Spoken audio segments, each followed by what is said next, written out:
한 교회에서 예배를 드리는데 교회 목사님이 설교 마무리를 하면서 다음 주 설교에 대한 언지를 미리 줬습니다.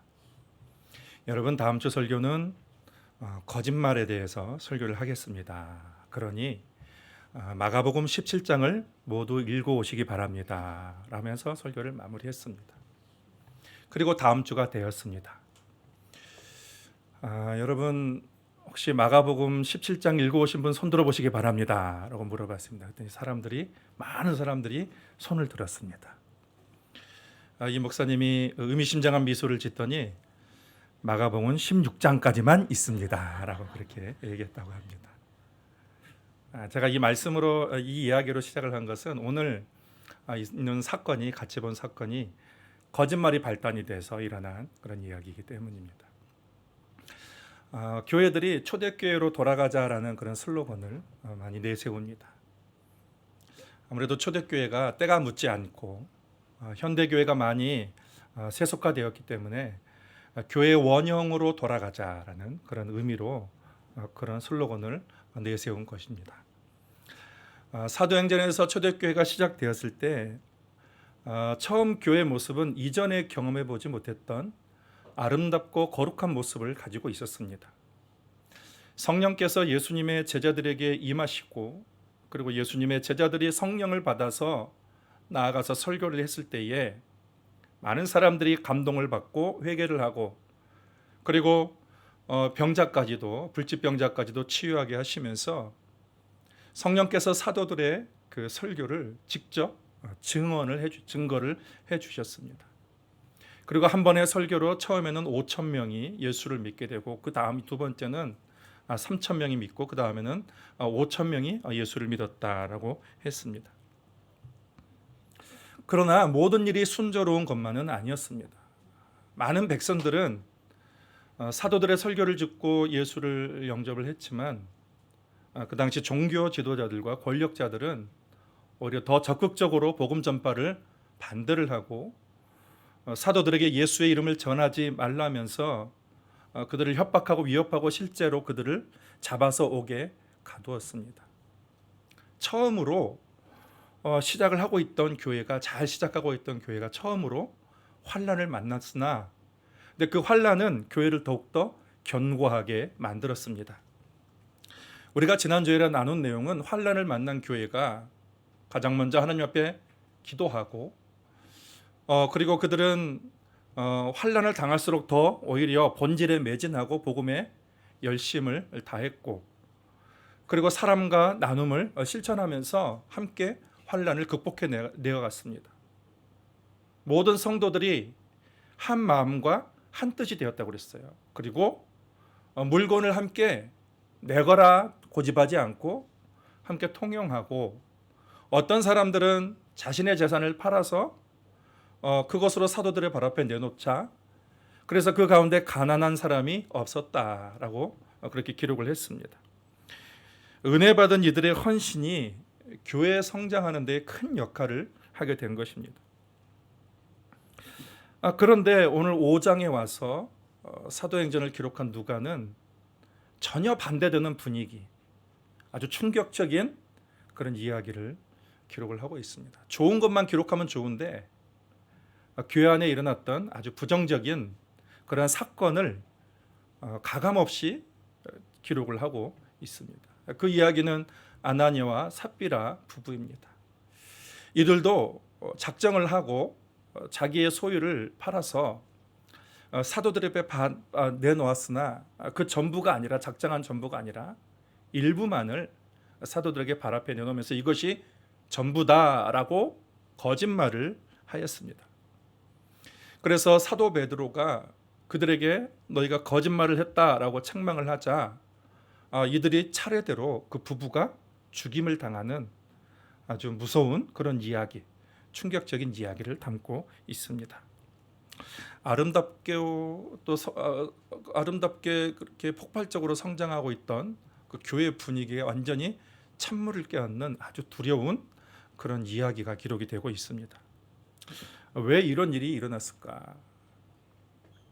여러분은 어떻게 이 말씀을 받아들이겠습니까? 대부분의 교인들은 아무런 고민 없이 이 본문을 받아들이기가 쉽지는 않을 것입니다. 대개 이런 질문을 할 수 있을 것입니다. 아니, 작정한 대로 헌금하지 않고 거기에 좀 줄여서 했다고 그게 죽을 만한 일인가? 헌금 자체 한 것이 귀한 것 아닌가? 물론 속인 것은 잘못이지만 그것이 뭐 그렇게 큰 일인가? 라고 우리가 그런 질문을 누구든지 할 수 있을 것입니다. 그래서 자유주의 신학자는 이거는 하나님의 사랑의 성품과 맞지 않다라고 그렇게 주장하면서 이거는 누가가 꾸며서 기록한 내용일 것이다라고 얘기합니다. 이 본문이 자신의 이유와 맞지 않기 때문에 이 본문을 꾸며서 했다, 사실이 아니다라는 그러한 이야기입니다. 근데 여러분, 내 이해대로 성경의 사실 여부를 결정하고 판단한다면 그러면 우리는 하나님을 나의 이해의 범주 안으로 가둬버리게 돼요. 내 이해에 맞게 이것은 사실, 이것은 거짓, 성경을 내 마음대로 그냥 난도질하고 짜맞추게 할 수도 있을 것입니다. 하나님은 우리의 인식과 생각을 초월해 계신 분이십니다. 그래서 우리는 우리의 이해 안으로 성경을 껴 맞추려고 하지 말고 성경에다가 우리의 이해를 맞춰야 되는 것입니다. 내 머리로는 받아들이기 어려운 말씀도 반드시 거기에는 하나님의 뜻이 있고 하나님의 뜻은 한 번도 틀린 적이 없습니다. 하나님이 하신 일은 반드시 옳습니다. 그래서 우리는 성경 안에서 하나님의 뜻을 찾아야 됩니다. 본문에는 아나니아와 삽비라의 죄가 기록이 되고 있습니다. 3절에 보면 베드로가 이르되 아나니아야 어찌하여 사탄이 내 마음에 가득하여 내가 성령을 속이고 땅값 얼마를 감추었느냐. 베드로는 소유의 일부만을 헌금한 거짓말한 아나니아에게 사탄이 마음에 가득하여 성령을 속이고 땅값 얼마를 감추었느냐 하면서 그를 책망을 했습니다. 4절에 보면 땅이 그대로 있을 때에는 내 땅이 아니며 판 후에도 내 마음대로 할 수가 없더냐. 어찌하여 이 일을 내 마음에 두었느냐. 사람에게 거짓말한 것이 아니요 하나님께로다. 여러분, 그 땅의 결정권자는 누구에게 있습니까? 아나니아에게 있습니다. 그는 자기 마음대로 그것을 팔아서 헌금을 해도 되고 아니면은 그냥 자기 소유대로 그냥 놔둬도 됩니다. 하나님이 뭐 그렇게 하라고도 하지도 않았습니다. 뭐라고 하지 않습니다. 그렇게 한다고 해서 하나님이 뭐라고 하지도 않습니다. 그런데 이 사람은 자기에게 주어진 자격과 권리를 올바르게 사용하지 않고 거짓으로 바꾸어 버린 것입니다. 베드로의 책망을 듣고 아나니아가 그 자리에서 엎드려져 혼이 떠났습니다. 죽었습니다. 모든 사람들이 이 장면을 보면서 두려워하는 거예요. 그리고 젊은 사람들이 그의 시신을 데리고 나가서 장사를 지내게 됩니다. 베드로가 아나니아에게 책망하면서 강조한 말이 너는 성령을 속였다. 사람에게 거짓말한 것이 아니라 하나님에게 거짓말을 한 것이다. 그러니까 이들의 죄는 거짓말한 죄입니다. 여러분, 거짓말이 죽을 만큼 큰 죄입니까? 물론 거짓말을 밥 먹듯이 하는 분들은 아무 일도 안 일어나던데? 거짓말해도 아무 일도 안 일어나던데? 그러면서 자기 거짓말을 정당화시킬 수도 있을 것입니다. 누구나 거짓말을 하기도 하고 거짓말을 하고 죽는다면 세상에 살아남을 사람이 어디 있겠습니까? 근데 여러분, 이런 사고방식이 인간 중심의 사고방식입니다. 하나님은 그렇게 보지 않습니다. 아나니아와 삽비라가 거짓말할 대상은 사도들입니다. 그러니까 그는 교인들에게 거짓말을 했다라고 그렇게 생각을 하고 있었습니다. 그렇지만 베드로는 이들이 교인에게 거짓말한 것이 아니라 성령을 속였다라고 했어요. 그것도 사람에게 한 것이 아니라 하나님에게 거짓말을 한 것이라고 책망을 했습니다. 교회를 기만하고 하나님을 기만하고 속였다는 것입니다. 이들은 자신들에게 속한 재산 일부를 하나님께 내어드린다고 하면서 오히려 그것이 사단에게 이용을 당한 것이죠. 사단에게 드린 것이 된 것입니다. 베드로는 아나니아에게 어찌하여 사탄이 내 마음에 가득하여 내가 성령을 속였느냐라고 했습니다. 그러니까 그가 한 행동이 교회를 위한 것이 아니라 사단이 그 마음속에 가득해서 성령의 감동이 아니라 사단의 충동으로 그가 했다라고 말씀하고 있는 것이죠. 근데 이것을 베드로가 영적으로 간파를 한 것입니다. 영적으로 명확하게 본 것입니다. 여러분, 우리가 교회를 섬긴다고 하면서 그 섬김이 때때로 사단에게 이용당할 수도 있다라는 그런 경고를 우리에게 주고 있습니다. 아나니아 삽비라는 하나님 주신 은혜에 감동받아서 자발적으로 한 것이 아닙니다. 지난주에 잠시 여러분에게 말씀드렸던 인물이 사도행전 4장 36절 37절에 보면 구브로에서 난 요셉이라는 사람이 있다고 했습니다. 근데 이 사람도 자기 소유를 팔아서 땅을 팔아서 그것을 사도들의 발 앞에 내놓았고 그로 말미암아 사도들이 크게 감동을 받았습니다. 그러니까 제가 보기에는 다 그런 건 아니고 어쨌든 바나바가 솔선수범을 해서 그렇게 해서 사도들이 크게 감동을 받았어요. 감동을 받아서 그의 이름을 바나바라라고 바꿨어요. 이 바나바의 뜻은 위로의 아들이다라는 것입니다. 그러니까 너 때문에, 당신 때문에 교회가 위로를 받았다. 환난 중에 있는 교회가 당신 때문에 큰 힘을 받았다라는 것입니다. 바나바의 헌신에서 감동해서 사도들도 그를 존중하고 그리고 교인들도 바나바를 존경하기에 이르렀습니다. 이때 교회는 땅 위에 존재하는 천국과도 같았습니다. 정말 모두가 은혜가 충만해서 자발적으로 섬기는 정말 아름다운, 세상에 둘도 없는 그러한 공동체를 형성을 했습니다. 그런데 아나니아는 달랐습니다. 우리 성경에는 나오지 않지만 그 원어 성경에는 헬라어 데가 있어요. 데. 이 데라는 게 그러나 접속사가, 원어 성경에는 접속사가 있습니다. 그리고 바나바와 같은 인물은 성령의 감동을 받고 그가 그의 소유를 하나님께 바쳤지만 그러나 아나니아는 다르다라는 것입니다. 1절에서 아나니아라 하는 사람이라고 되어 있는데 원어 성경에는 아나니아라 하는 어떤 사람이라고 했어요. 그러니까 그 인물이 특별하게 지목이 되지 않은 것은 그렇게 영향력 있는 인물은 아니었고 교인 중에 평범한 사람, 평범한 교인 중에 한 사람, 그 사람이라는 것입니다. 바나바와 같은 사람은 성령의 감동을 받아서 자발적으로 헌신을 했습니다. 여러분, 헌신도 여러분 성령의 인도하심을 받아 헌신해야 됩니다. 나의 의지로, 내 자유로 하다가는 시험에 들 수가 있어요. 근데 바나바와 같은 사람은 성령의 감동을 받고 헌신을 했습니다. 그러나 아나니아는 그의 마음에 사탄이 가득하여 사탄의 지배를 받아서 거짓 헌신을 하게 되었다는 말입니다. 여러분, 왜 바나바와 삽비라가 거짓 헌신을 했을까요? 그들의 욕심 때문입니다. 욕심. 자신도 바나바와 같이 칭찬을 받고 그리고 어떤 중요한 위치에 선 인물이 되고 싶은 거죠. 그러니까 그의 동기가 철저하게 잘못되어 있는 것입니다. 헌신이라는 명분으로 사욕을 채우려고 했던 것입니다. 헌금 조금 해놓고 교회의 중요한 위치를 찾아보려고 한 것이죠. 여러분, 만일에 아나니아가 삽비라가 거짓으로 그렇게 헌금을 해놓고 그들이 교인들에게 존경받고 그리고 중요한 위치를 차지했다면 교회가 어떻게 됐을까요? 초대교회가. 우리는 참 분별해야 돼요. 하나님의 방법과 사탄의 전략을 분별할 줄 알아야 돼요. 비슷하면서도 달라요. 하나님의 방법과 사탄의 방법이 비슷하면서도 다릅니다. 먼저는 동기가 달라요. 동기가. 하나님의 방법은 사랑의 마음이에요. 그리고 순수한 마음, 성령의 감동으로 그게 동기가 되는 거죠. 그런데 사단의 방법은 다릅니다. 무슨 순수하지 못한 꿍꿍이가 그 안에 있는 거예요. 그래서 그 목적이 다른 거죠. 그리고 그 방법은 눈속임입니다. 그럴듯해 보이는데 그런데 속임수예요.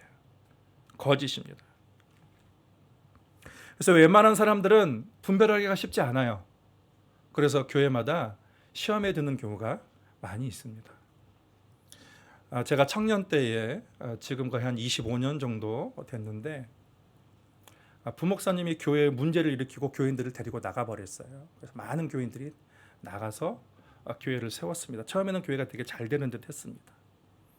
근데 새신자들이 오는데 교인 중에 한 명이 새신자가 왔어요. 아주 잘 차려입은 그런 중년의 남성이었어요. 이분이 본인이 집사였다, 전교회에서 집사였다라면서 좋은 차를 끌고 다니고 그리고 아주 뭐 좋은 것들을 몸에 치장하면서 그렇게 다니면서 사람들도 많이 돕고 그리고 되게 열심히 교회를 봉사해서 3년째 됐을 때 사람들이 이 사람을 인정하게 되었고 그리고 존경을 하게 되었습니다.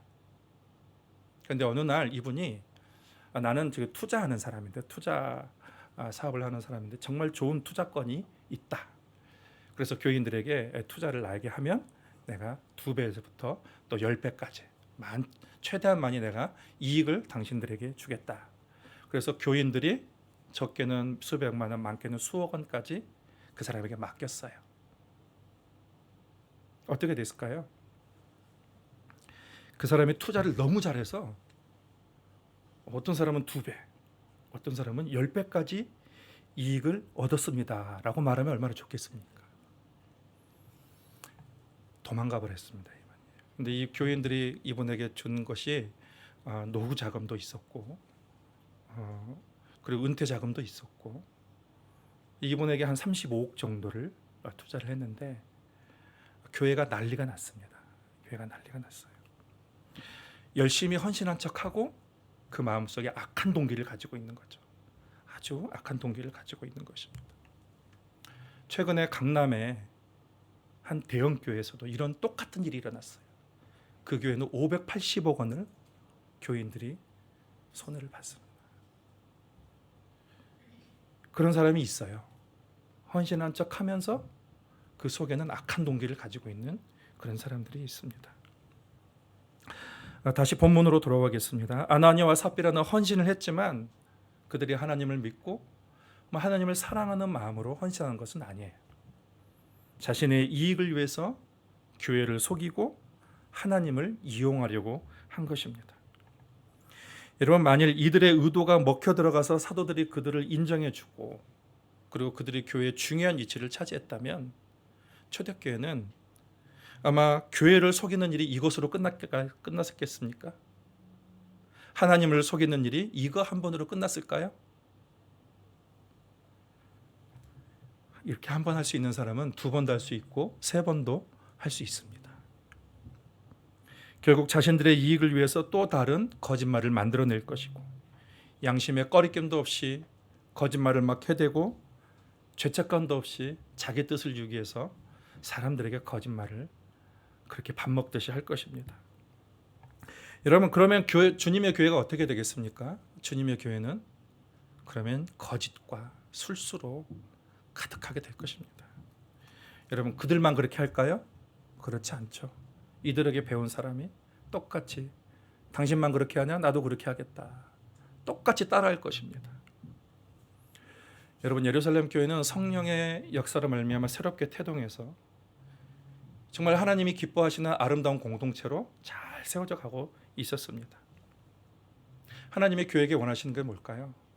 교회가 순결한 교회가 되어서 죄악으로 가득 찬 이 세상과 싸워서 이 세상을 거룩한 세상으로 바뀌어나가는 것이 하나님께서 교회에게 맡겨진 사명이에요.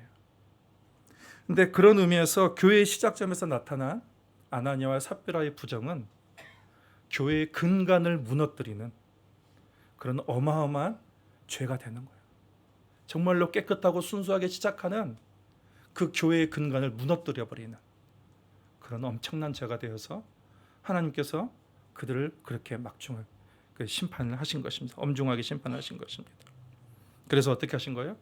제2의 아나니아 삽비라가 나오지 않도록, 제3의 아나니아 삽비라 부부가 나오지 않도록 하나님이 미리 그렇게 처단을 한 것입니다. 그게 아마 죄라는 것은 연쇄적으로 일어납니다. 그래서 한 가지 죄를 지으면 또 연쇄적으로 그 죄가 다른 죄의 꼬리에 꼬리를 물고 계속 연쇄적으로 죄가 일어나게 되는 거예요. 하나님께서 그것을 아예 잘라 버린 것입니다. 그렇게 하심으로써 하나님께서 추구하시는 것은 뭡니까? 교회의 순수함이에요. 교회의 거룩함, 교회됨을 하나님께서 추구하시는 것입니다. 여러분, 누가는 정말로 이 무서운 부정적인 사건, 좋은 것만 기록하면 사람들이 더 복음을 받아들일 텐데, 교회 안에 이런 무서운 사건을 기록하면서 그가 뜻하는 것은 뭘까요? 그것은 성령께서 우리에게 바라는 것은 경고하시는 거예요. 경고. 너희들도 이런 일이 일어날 수 있으니 조심하라라는 그런 경고를 우리에게 주는 것입니다. 7절부터는 아나니아의 아내인 삽비라가 똑같은 일을 당하게 됩니다. 그는 남편이 어떤 일을 당했는지 알지 못하고 역시 사도들 앞에 나왔습니다. 3시간이 지났습니다. 베드로가 물었습니다. 내가 땅 판값이 이것뿐이냐? 삽비라가 그의 대답도 아나니아하고 같았습니다. 이것뿐입니다. 양심의 가책도 없이 거짓말을 한 것입니다. 여러분, 보통 아내가 무지하면 남편이 지혜롭든지, 남편이 무지하면 아내가 지혜롭든지, 그렇게 제가 보면 그렇습니다. 여러분의 가정은 누가 지혜롭습니까? 우리 집은 어떨 것 같습니까? 그때 다릅니다. 어떨 때는 제가 맞고 어떨 때는 아내가 맞고. 근데 아나니아 삽비라는 불행하게도 둘 다 어리석었어요. 남편이 잘못된 길로 가면 아내가 안 된다, 큰일 난다 라고 막았었어야 되는데, 아내도 똑같이 어리석은 그런 결정을 한 것입니다. 베드로는 삽비라를 엄히 꾸짖었습니다. 9절에 보면 베드로가 이르되 너희가 어찌 함께 꾀하여 주의 영을 시험하려 하느냐? 보라, 내 남편을 장사하고 오는 사람들의 발이 문 앞에 이르렀으니 또 너를 메어 내가리라 하니. 이들은 생각하기를 설마 조금 속인다고 무슨 큰일이 일어나겠는가? 지금 교회를 봐라. 초대교회가 지금 급성장을 하고 있고 어마어마한 조직을 갖추고 있다. 그러니 사람들이 더 불어나기 전에 우리가 조금 헌금해서 조금 헌신한 척하면서 우리가 중요한 자리를 차지해야 나중에 더 많은 사람들이 오면 더 힘들어질 것이다. 그러니까 지금 막 시작할 때에 우리가 조금 헌금 더 해가지고 우리가 좀 중요한 자리를 차지해보자라는 그런 생각을 한 것입니다. 다른 사람들은 모두 하나님의 은혜에 감사해서 순수한 마음으로 교회를 섬기는데, 이들은 사탄이 가득해서 교회를 속이고 하나님을 속여서 자신의 이익을 취하려고 한 것입니다. 여러분, 성령께서 교회는 목적도 순수하고 수단도 순수하기를 원하십니다. 방법도 순수하고. 목적이 아무리 선해도 이 수단이 하나님이 원하시지 않는 그러한 불법적인 거면 하나님 기뻐하지 않습니다. 그러니까 교회는 성령의 역사와 그 방법들을 세워져야 되는 거예요. 교회에 죄가 틈타는 것이 별것 아니다 라고 방치한다면 다음에 더 큰 죄가 교회에 올 때 그건 아니다 라고 말할 수 있는 명분이 사라지게 되는 것입니다. 적은 누리가 온 동에 퍼진다고 했습니다. 이 누룩이 퍼지기 전에 싹부터 싹 잘라버리는 거예요. 조금씩 허역하면 나중에 감당할 수 없게 되는 거예요. 감당할 수 없게 돼서 나중에 어떻게 되냐면 하나님이 다 흩어버려요. 교회를 심판하고 하나님께서 다 흩어버립니다. 그래서 저는 여러분께 말씀을 드립니다. 여러분을 위해서 말씀을 드립니다. 여러분, 교회에 하나님이 원하시지 않는 죄를 가지고 오지 마시기 바랍니다. 교회를 내 이익을 위해서 이용하지 마십시오. 교회는 헌신하고 섬기는 것입니다. 우리가 좀 이것이 필요해요. 하나님을 신뢰해야 돼요. 내가 세상적인 방법 안 쓰고 뭔가 요행 바라지 않고 뭔가 부정적인 어떤 기술 같은 거 사용하지 않아도 내가 하나님 앞에 바로 서면, 하나님이 원하는 방법대로 살면 하나님께서 나를 세워주실 것이고 하나님께서 내게 복을 주실 것이고 내게 필요한 것들을 하나님께서 다 주실 것이라는 그런 신뢰가 있어야 돼요. 그런 믿음이 없으니까 자꾸 인간적인 방법, 또 어떤 마귀가 주는 방법들을 우리가 자꾸 거기에 눈을 돌리게 되는 거예요. 제일 중요한 건 뭐냐면 하나님을 신뢰하는 거예요. 하나님을 신뢰하고 하나님이 주신 말씀, 목표도 하나님이 주신 목표, 그리고 내 인생의 방법도 하나님이 주신 거룩한 방법으로 내가 살아갈 때 여러분 우리는 이 모든 것들을 이겨낼 수가 있는 것입니다. 그게 하나님이 계획하신 거룩한 공동체를 만들 수가 있는 거죠. 오늘 설교 제목은 거룩성을 굳게 지키라라고 했습니다. 여러분 교회는 거룩합니다. 그리스도께서 핏값으로 사셨고 성령께서 이미 그 안에 거하심으로 거룩한 것입니다. 우리의 행위와 성품이 거룩하다는 얘기가 아니고 아까 우리 장로님 기도하셨듯이 십자가에서 우리 옛사람이 다 죽어버렸어요. 아담으로부터 이어받은 옛사람이 다 죽고 예수님이 부활하시면서 우리의 영이 새롭게 거듭났다라고 해서 다시 태어났다는 거예요. 그러면 우리의 출신은 아담으로부터 온 출신이 아니라 우리의 뿌리는 그리스도인 것입니다. 그래서 여러분은 완전히 새로운 본질이 되는 거예요. 그래서 교회의 거룩함이라는 것은 제가 언제 설교할 때 거룩한 교회에 대해서 말씀을 드렸는데 도덕적이고 윤리적으로 거룩하게 살았다고 해서 거룩하게 된 것이 아니라 하나님이 십자가에서 그 사람을 거룩하다 이미 부르셨으므로 신학적으로 이미 거룩한 존재가 된 것입니다. 내가 노력해서 거룩을 얻은 것이 아니라 하나님이 이미 거룩한 존재로 본질로 정체성으로 우리를 부르셨습니다. 그렇다면 왜 하나님이 우리를 그렇게 부르셨을까요? 그것은 이제 너의 정체성은 죄인이 아니고 옛사람이 아니고 이제는 거룩한 하나님의 자녀이니 그 정체성에 맞게 살 때에 내게 하나님의 은혜가 이루어질 것이다. 너를 통해서 하나님의 뜻이 이루어질 것이라는 그런 하나님의 말씀이 우리 가운데 있는 것입니다.